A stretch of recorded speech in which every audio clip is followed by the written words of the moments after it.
विद्यार्थी मित्रांनो, आज आपण बी ए प्रथम वर्ष सेमिस्टर दुसरे प्राचीन भारताचा इतिहास पेपर तिसरा याबद्दलची माहिती पाहणार आहोत. आणि या पेपरचा अभ्यास करत असताना प्रकरण क्रमांक 4 वर्धन आणि चालुक्य घराणे, या वर्धन आणि चालुक्य घराण्याबद्दलची माहिती पाहत असताना आत्तापर्यंत आपण वर्धन घराण्याची माहिती, त्याचबरोबर हर्षवर्धनाचं प्रारंभिक जीवन, त्याचबरोबर हर्षवर्धनाची कारकीर्द कशी होती त्याबद्दलची माहिती पाहिली. आज आपण या हर्षवर्धनाच्या कालखंडातील बौद्ध धर्म कसा प्रसार झाला किंवा बौद्ध धर्म किती व्यापक पद्धतीने ते वाढला याबद्दलची माहिती संपूर्णपणे अभ्यासणार आहोत.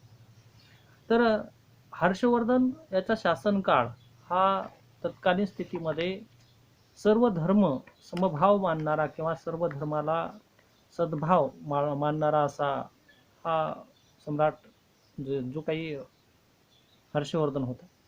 आणि या हर्षवर्धनाच्या काळामध्ये सर्व धर्म जे काही परिषद धर्मीय सभा सुद्धा झाली, त्याचबरोबर बौद्ध धर्माला सुद्धा राज्याश्रय मिळाला. तर हर्षवर्धनाच्या काळाचा जर विचार करता मौर्य कालखंडामध्ये, विशेषतः सम्राट अशोकाच्या कालखंडामध्ये बौद्ध धर्म भारतामध्ये विस्तार होण्यास प्रारंभ झाला. म्हणजे 7व्या शतकापासून बौद्ध धर्माचा प्रभाव सातत्याने उत्तर भारतामध्ये वाढण्यास प्रारंभ झाला. आणि या बौद्ध धर्मामध्ये 2 पंथ होते, हीनयान आणि महायान.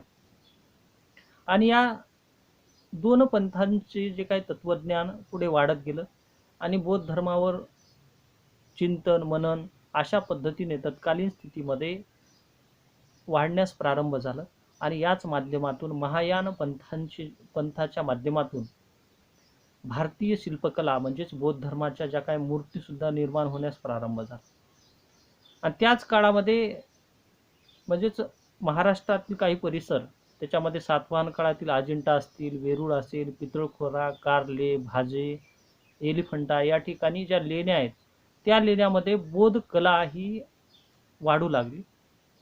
आणि त्याच माध्यमातून पुढे बौद्ध धर्माचं तत्वज्ञान समजण्यास प्रारंभ होण्यासाठी, बौद्ध धर्म किंवा अन्य धर्माचे तत्वज्ञान समजून घेण्यासाठी म्हणून नालंदा असेल, वल्लभी, तक्षशिला इत्यादी विद्यापीठात एक विद्यापीठ स्थापन झालं आणि त्या माध्यमातून धर्माचं तत्वज्ञान सांगण्यास प्रारंभ झाला. म्हणजेच आशियामधील हे काही विद्यापीठ होते की त्या विद्यापीठांची जी काही प्रतिमा किंवा विद्यापीठांची महती वाढली गेली. आणि तत्कालीन स्थितीमध्ये बौद्ध धर्माचं तत्वज्ञान किंवा बौद्ध धर्माचं जे काही अभ्यास करण्यासाठी विदेशातून लोक सुद्धा येत होते. आता या बौद्ध धर्माबद्दल किंवा या बौद्ध धर्माच्या परिषदेबद्दल किंवा सर्व बाबीची माहिती पाहत असताना बौद्ध धर्माचं तत्वज्ञान किंवा अन्य बाबी समजून घेण्यासाठी म्हणून हर्षवर्धनाच्या कालखंडामध्ये नालंदा विद्यापीठ हे प्रगतीपथावर आलं होतं. आता हे नालंदा विद्यापीठ काय होतं, तर आजचा जो बिहारचा प्रदेश, त्याला राजगिरी जवळ 7 मैल अंतरावर नालंदा हे ठिकाण आहे. आणि हे ठिकाण म्हणजे तथागत गौतम बुद्धाचा जो शिष्य सारीपुत याचं जन्मभूमी म्हणून ओळखली जाते. आणि त्या ठिकाणी सर्वप्रथम सम्राट अशोकाने एक विहार बांधला. म्हणजेच तत्कालीन स्थितीमध्ये बौद्ध धर्माचं तत्वज्ञानासाठी एक विहार बांधलं. पुढे त्याच ज्या काही विहाराचं रूपांतर सम्राट अशोकाने विश्वविद्यालय स्थापन केलं त्या ठिकाणी. पुढे गुप्त कालखंडामध्ये नालंदा या विद्यापीठाचा विकास झाला आणि कुमारगुप्त नावाच्या शासकाच्या कालखंडात इसवी सन 414 ते 455 या कालखंडामध्ये बौद्ध संघास दानधर्म किंवा जास्त निधी मिळण्यास प्रारंभ झाला आणि एक सर्वात मोठं विद्यापीठ म्हणजे नालंदा विद्यापीठ तत्कालीन स्थितीमध्ये भारतात निर्माण झालं. आता या नालंदा विद्यापीठाचा उदरनिर्वाह भागावा किंवा खर्च भागवण्यासाठी 200 गावाचं जे काही अनुदान असेल किंवा 200 गावाची जी मिळकत असेल ती नालंदा विद्यापीठाला दिली जायची. आणि अशा विद्यापीठामध्ये तत्कालीन स्थितीला उत्सिंग नावाचा किंवा जे काही बौद्ध भिक्षू होते किंवा हुनचांग नावाचा जो व्यक्ती होता, चीनी प्रवासी हे भारतामध्ये बौद्ध तत्वज्ञान समजून घेण्यासाठी भारतामध्ये येत होते. आता या नालंदा विद्यापीठाचा जर विचार करता, नालंदा विद्यापीठामध्ये एवढं मोठं विद्यापीठ होतं की त्या विद्यापीठामध्ये जवळपास 10,000 जे काही शिष्य असतील किंवा जे अनुयायी असतील ते शिक्षण घेत होते आणि 1,000 शिक्षक तिथे शिकवण्यासाठी, अध्यापन करण्यासाठी होते. म्हणजेच नालंदा विद्यापीठ हे तत्कालीन स्थितीतलं एक महत्त्वपूर्ण विद्यापीठ म्हणून ओळखलं जातं आणि या विद्यापीठामध्ये प्रवेश घेण्यासाठी एंट्रन्स दिली जायची. म्हणजेच आज आपण एंट्रन्स जी म्हणतो परीक्षा, आणि त्या परीक्षेमध्ये पास झालं तरच प्रवेश दिला जायचा. अशा प्रकारचं विद्यापीठ होतं. आणि या विद्यापीठामध्ये ग्रंथालय, जी आपण लायब्ररी म्हणतो, त्या पद्धतीचे रत्नसागर, रत्नोदती आणि रत्नरंजक नावाच्या 3 मजली पुस्तकालय होते, म्हणजेच लायब्ररी होती. त्याचबरोबर या विद्यापीठामध्ये देश विदेशातले अनेक राजकुमार असतील किंवा बौद्ध धर्माचं तत्वज्ञान समजून घेण्यासाठी लोक येत होते. म्हणजे अशा प्रकारचं नालंदा विद्यापीठ हर्षवर्धनाच्या कालखंडामध्ये सर्व दूर पसरण्यास प्रारंभ झाला होता. हे होतं आपण नालंदा विद्यापीठाबद्दलची माहिती. पण हर्षवर्धन हा शासक तत्कालीन स्थितीमध्ये बौद्ध धर्माबरोबरच सर्वप्रथम शिवपूजक होता, शिवधर्माला मानणारा. आणि त्यांनी तत्कालीन स्थितीमध्ये त्या काळामध्ये शिव असेल, विष्णू असेल, सूर्य, ब्रह्म आणि गौतम बुद्ध या सर्वांबद्दल आदर बाळगला होता. पण सर्वप्रथम शिव उपासक असला तरी त्यांनी बौद्ध धर्माचा अंगीकार केला होता, म्हणून बौद्ध धर्माला राजाश्रय दिला होता. त्याचबरोबर अन्य धर्माला सुद्धा राजाश्रय दिला होता. आता बौद्ध धर्माबद्दल जे काही तत्वज्ञान किंवा श्रद्धा असणारा जो काही हर्षवर्धन याच्या कालखंडामध्ये अनेक स्तूप बांधले गेले, चैत्यग्रह बांधले गेले, विहार बांधले गेले आणि अशा पद्धतीने बौद्ध धर्माचा विकास तत्कालीन स्थितीमध्ये अन्य धर्मासोबतच बौद्ध धर्माचा विकास झाला. आता या हर्षवर्धनाच्या कालखंडाचा जर विचार करता, इसवी सन 643 मध्ये हर्षवर्धनाने एक महत्त्वपूर्ण काम केलं, जे आपली कनोज या ठिकाणी सर्व धर्म परिषद बोलवली. म्हणजे सर्व धर्माच्या लोक एकत्र बोलवून त्यामध्ये सर्व धर्मातील लोकांसाठी एक सर्वधर्मीय परिषद बोलवली. सर्व धर्मातले लोक त्यामध्ये येणार होते आणि इसवी सन 643 मध्ये या सर्वधर्म परिषदेचं आयोजन करण्यात आलं. आणि हर्षवर्धनाने आपल्या साम्राज्यातील सर्व धर्मपंथीयांना एकत्र बोलवण्याचं आणि त्यांचं जे काही विचार असतील ते मांडण्यासाठी म्हणून एक परिषद बोलवली. आणि देश विदेशातील राजे या ज्या काही परिषदेला उपस्थित होते. त्याचबरोबर महायान असेल, हीनयान, त्याचबरोबर बौद्ध धर्माचे जे काही 3000 भिक्षू जवळपास त्या धर्मपरिषदेमध्ये आले होते. वैदिक धर्माची सुद्धा जवळपास 1000 भिक्षू आले होते. त्याचबरोबर जैन मुनी सुद्धा आले होते. म्हणजेच अशा पद्धतीचे जवळपास 3000 बौद्ध भिक्षू, 3000 जे काय वैदिक पंडित म्हणजेच हिंदू धर्माला मानणारे, 1000 जैन धर्माला मानणारे जे काही भिक्षू असतील. त्याचबरोबर नालंदा जे विद्यापीठ म्हटलं होतं, त्या विद्यापीठातले 100 प्रतिनिधी हे तत्कालीन स्थितीमध्ये या बौद्ध परिषदेला बोलवण्यात आलं होतं. आणि त्यावेळेस लक्षणीय अशी उपस्थिती म्हणजेच दिवकर मित्र हा प्रसिद्ध बौद्ध भिक्षू हा या सर्व धर्म परिषदेला आला होता. आणि चीनी प्रवासी हुनसंग यांच्या अध्यक्षतेखाली ही परिषद भरली गेली.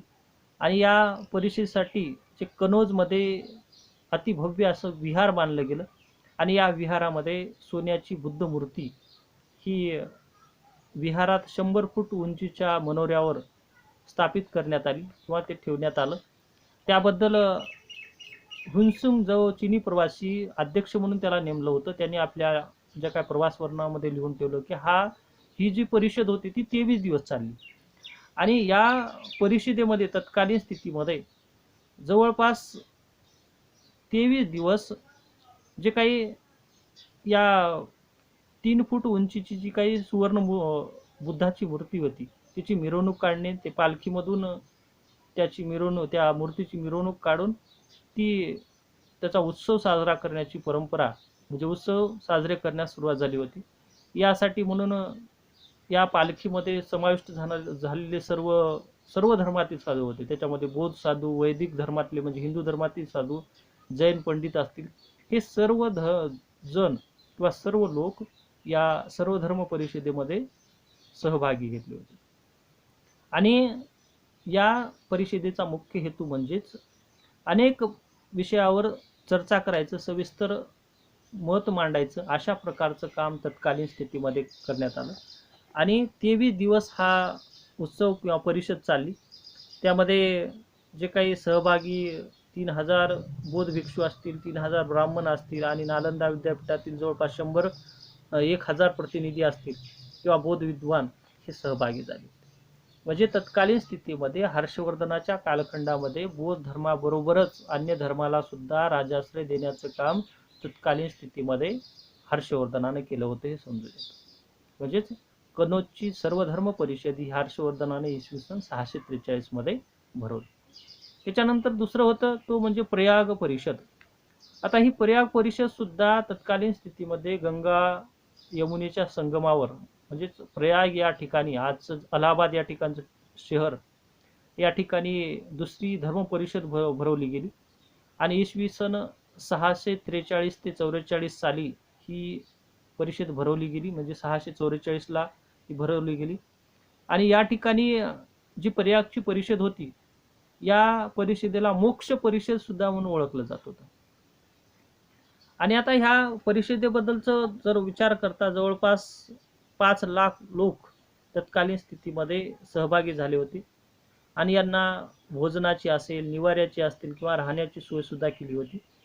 आणि या ज्या काही प्रयाग या ठिकाणच्या महामोक्ष परिषदेमध्ये तत्कालीन स्थितीमध्ये हर्षवर्धनाने जे काही बौद्ध असतील किंवा हिंदू असतील किंवा अन्य जे काही जैन धर्माचे साधू यांना दानधर्म सुद्धा केलं होतं.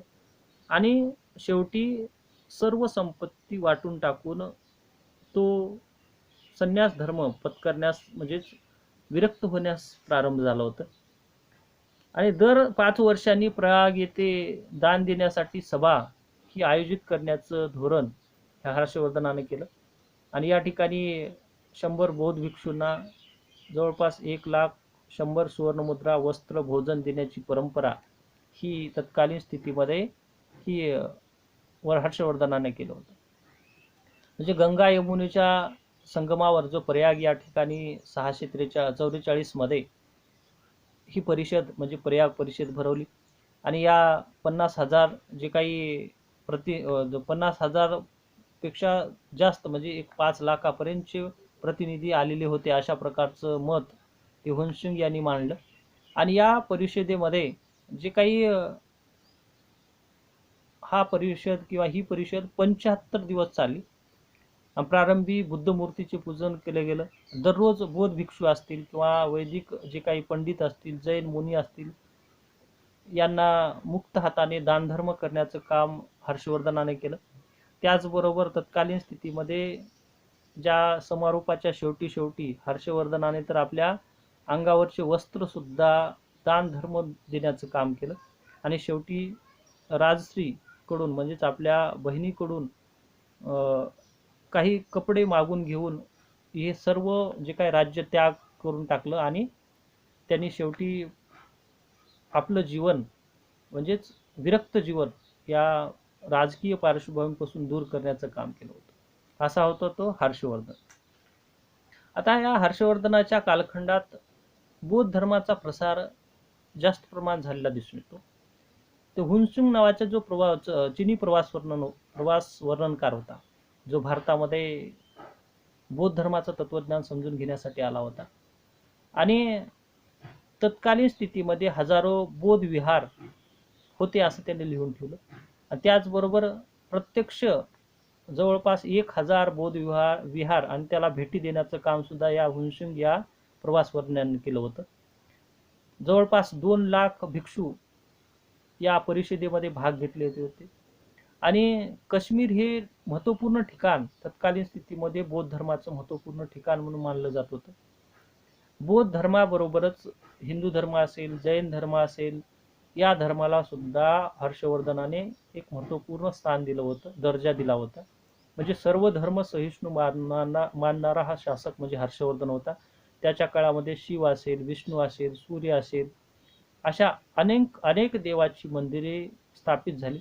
त्याचबरोबर दिगंबर असेल, श्वेतांबर असेल जे जैन धर्मातील, त्याच्यानंतर पाशुपत, कापालिक, लोकायत नावाचे जे काय शिव धर्मातील किंवा हीनयान, महायान, बौद्ध धर्मातील असे अनेक पंथ आणि या पंथाचे लोक हे तत्कालीन स्थितीमध्ये हर्षवर्धनाच्या कालखंडामध्ये त्यांचा प्रचार आणि प्रसार होण्यास प्रारंभ झाला.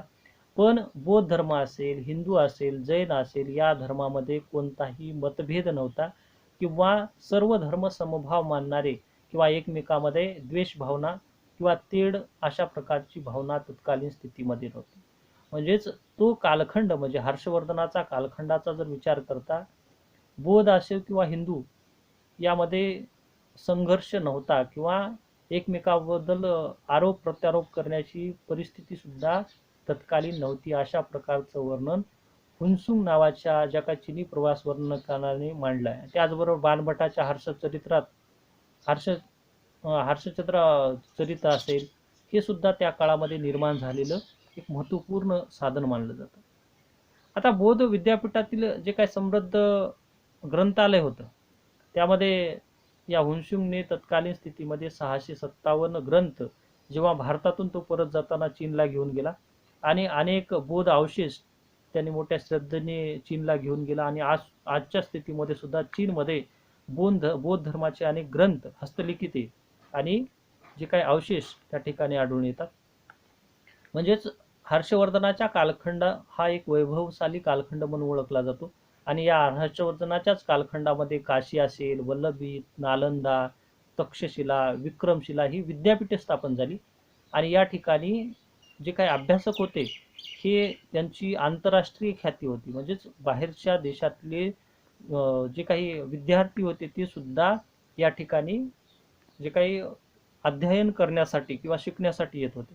त्याचबरोबर पाटलीपुत्र होतं, कनौज, काशी, प्रयाग, अयोध्या, गया, मथुरा या ठिकाणी जी शहरे होती ही बाजारपेठाची शहरे किंवा गजबजलेली शहरे म्हणून सर्वात मोठी मानली जायची आणि या शहरामध्ये बौद्ध विहार असतील किंवा मंदिरे अशा पद्धतीचं रचना ही हर्षवर्धनाच्या काळामध्ये झाला. असा हा हर्षवर्धन शासक जो इसवी सन 606 मध्ये त्यांनी हर्ष संवत सुद्धा प्रारंभ केला. म्हणजे हर्षाचा कालखंड जसं कॅलेंडरमध्ये विक्रम संवत असते तर त्याच पद्धतीने हर्ष संवत इसवी सन 606 मध्ये त्यांनी सुरुवात केली. आणि हा हर्षवर्धन स्वतः एक साहित्यिक होता, एक कवी होता आणि हर्षवर्धनाच्या दरबारामध्ये एक कवी होता त्याचं नाव बाणभट्ट. यांनी हर्षवर्धनाचं जे काही कार्य आणि कर्तबगारी असेल त्यावर एक ग्रंथ लिहिला, त्यालाच हर्षचरित्र म्हणून ओळखलं जातं. त्याचबरोबर या बाणभट्टाने दुसरा एक ग्रंथ लिहिला, तो म्हणजे कादंबरी नावाचा ग्रंथ लिहिला, तो त्याचा लेखक आहे. त्याचबरोबर मथुरा यांनी एक कवी होता, त्याने जे काही लेखक होता त्याने सूर्यशतक नावाचा ग्रंथ लिहिला. त्याचबरोबर ब्रह्मगुप्त नावाचा एक व्यक्ती जो हर्षवर्धनाच्या काळामध्ये इसवी सन 628 मध्ये ग्रंथ ब्रह्मसिद्धांत नावाचा ग्रंथ लिहिला. आणि उदोदत्त नावाचा एक व्यक्ती ज्याने हर्षवर्धनाच्या काळामध्ये न्याय वार्तिकची नावाचा ग्रंथ रचला. अशा प्रकारे हर्षवर्धनाचा कालखंड हा महत्त्वपूर्ण मानला जातो आणि हर्षवर्धन हा तत्कालीन स्थितीमध्ये कला गुणांना प्रोत्साहन करणारा किंवा जे काही महत्त्वपूर्ण बाबीला त्यांनी आपल्या कालखंडामध्ये स्थान दिलं. म्हणून हर्षवर्धनाचा कालखंड हा बौद्ध धर्मासाठी, जैन धर्मासाठी, हिंदू धर्मासाठी एक महत्त्वपूर्ण मानला जातो. म्हणूनच हर्षवर्धनाच्या कालखंडामध्ये कनौजची जी इसवी सन 643 मध्ये सर्वधर्म परिषद झाली, प्रयाग या ठिकाणची जी परिषद होती ती बौद्ध धर्मावर आधारित. त्याचबरोबर वर्धन कालखंडामध्ये बौद्ध धर्माचा प्रभाव वाढला किंवा प्रसार वाढला आणि त्याचबरोबर हर्षवर्धनाच्या कालखंडामध्ये नालंदा असेल, वल्लभी असेल, काशी, तक्षशिला, विक्रमशिला अशा प्रकारचे विद्यापीठे सुद्धा स्थापन झाले होते. म्हणजे हर्षवर्धनाचा कालखंड हा दैदिप्यमान किंवा महत्त्वपूर्ण कालखंड म्हणून ओळखला जातो. तर आजच्या पिरियडमध्ये आपण हर्षवर्धनाबद्दलची जी उर्वरित बौद्ध धर्माबद्दलची जे काही योगदान किंवा जैन बौद्ध धर्माबद्दल त्यांनी केलेले कार्य, त्याचबरोबर कनौजची सर्वधर्म परिषद, प्रयाग परिषद, त्याचबरोबर वर्धन कालखंडामध्ये जे काही बौद्ध धर्माचा प्रसार आणि एक वैभवशाली परंपरा म्हणजे हर्षवर्धनाचा कालखंड याबद्दल सविस्तर माहिती पाहिली. तर उद्याच्या पिरियडमध्ये आपण चालुक्य जे घराणं आहे त्याबद्दलची जे काही माहिती, बदामीच्या चालुक्य घराण्याची माहिती पूर्णपणे अभ्यासणार आहोत.